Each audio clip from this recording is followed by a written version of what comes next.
일본 아베 정권이 둔 자충수에 우리나라 기업들이 활짝 웃게 될 전망입니다. 일본은 작년 7월 한국을 신뢰할 수 없는 국가라 하며 수출 규제를 단행했죠. 한국 반도체 산업을 누르기 위해 주요 소재 3개 품목에 규제를 걸었지만 우리가 탈일본화와 국산화를 달성해가면서 일본의 계산과는 다른 방향으로 흘러가고 있습니다. 일본 내에선 정부의 헛된 짓 때문에 일본 기업에 밥그릇만 뺏긴다는 목소리가 많았는데요. 이번에는 스마트폰의 특정 분야에서 최고의 자리를 차지할 수 있었던 일본 기업이 시장 바위를 또 한국에 빼앗길 것이라는 전망이 나오고 있습니다. 세계 스마트폰 시장은 요 몇 년 사이 둔화되는 모습을 보이는데요. 제품 수명주기, 프로덕트 라이프 사이클로 보자면 성숙기를 지나 포화기에 접어든 단계라고도 할 수 있겠습니다. 시장이 안정화되고 예전과 달리 2년, 3년 넘게 핸드폰을 바꾸지 않는 사람들도 많아져 제품 교체 주기도 늘어나게 되었습니다. 혁신 기업이라 칭송받던 애플조차도 새로운 무언가를 내놓는 일이 드물어졌는데 먹거리를 찾아 넷플릭스나 유튜브 등이 차지하고 있는 콘텐츠 산업에 뛰어들 움직임까지 보이고 있습니다.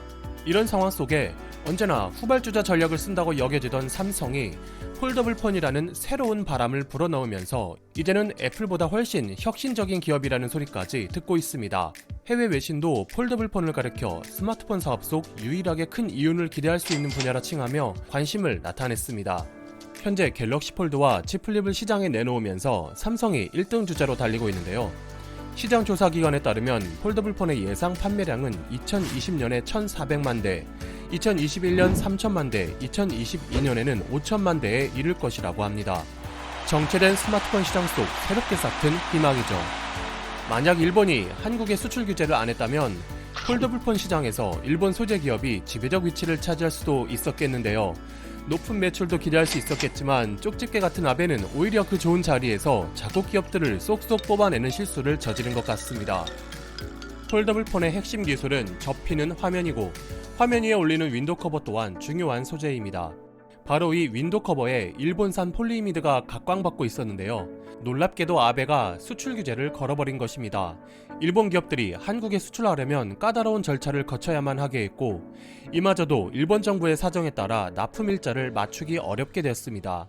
제조업체들은 원자재 수급에 차질이 생기는 것을 극도로 꺼려합니다. 갤럭시 폴드에 일본 스미토모 화학의 폴리이미드를 사용할 예정이었던 삼성전자 또한 급히 공급선 다양화를 시도했습니다. 코오롱 인더스트리와 SKC 같은 국내 기업들도 국산화에 박차를 가하는 환경이 만들어지며 일본 기업이 뽑혀나간 자리를 대신 차지할 수 있게 되었습니다. 일본의 많은 기업들이 애플에 납품하고 있기에 애플 경제권으로 불리는데요. 일본은 애플의 폴더블폰에 기대를 걸고 있는지도 모르겠습니다. 삼성에 납품하기 어렵게 된 기업들은 안타깝지만 애플이 폴더블폰을 내놓기만 하면 확실한 회생이 점쳐지기 때문이죠. 하지만 애플은 이번 1분기 실적 전망에서 15년 만에 처음으로 실적을 낮추었습니다. 코로나 사태 때문에 중국의 생산의 대부분을 위탁하고 있는 것이 화근이 되었는데요. 소식이 알려지자마자 애플에 납품하는 무라타 제작소의 주가는 3.41%, 도쿄 일렉트론은 4.76%, TDK는 4.22% 급락했습니다. 게다가 애플이 신제품 발표까지 보류하면서 일본의 하늘에 먹구름이 들이오고 있습니다. 얼마 전 삼성은 CES에 2주 앞서 새로운 폴더블폰 갤럭시 Z 플립을 발표했습니다. 그리고 출시하자마자 중국에선 8분 만에, 싱가포르에선 1시간 만에, 대만에서는 5시간, 베트남에선 6시간, 미국, 러시아, 아랍에미리트, 오만, 스페인 등에서 준비한 물량이 모두 소진되며 인기 행진을 이어가고 있습니다. 갤럭시 Z 플립은 필름을 사용한 갤럭시 폴드와 달리 얇은 유리 소재인 UTG, 울트라 신 글래스를 윈도우 커버로 사용한 것이 특징입니다. 삼성은 작년 일본의 수출 규제가 시작되자 국내 벤처 기업인 도우인시스의 최대 주주가 되었습니다. 관계자는 UTG 기술이 필요한 상황이라 지분 확대를 추진하게 됐다고 밝혔습니다. 이어 이번 달에 삼성 디스플레이는 UTG 양산 체제를 갖추었다고 발표했습니다. 화웨이, 샤오미와 같은 중국 업체들도 폴더블폰을 내놓을 것이라 예상되는 가운데 삼성은 UTG라는 우위를 점하게 된 것입니다. IHS 마킷은 커버 윈도우 시장에서 폴리이미드가 83%, UTG는 17%를 차지할 것이라 예상했습니다. 많은 기업들이 기술 문제로 인해 폴리이미드 필름을 많이 쓸 것이고 UTG는 아직 삼성이 독점하고 있기 때문일 것입니다. 일본 업체들이 강세였던 분야였지만 수출 규제 덕분에 생산 능력을 갖추기 시작한 국내 폴리이미드 업체들도 매출 상승을 기대할 수 있게 되었습니다. 요즘 일본을 보면 살짝 막아낀 게 아닌가 하는 생각도 듭니다.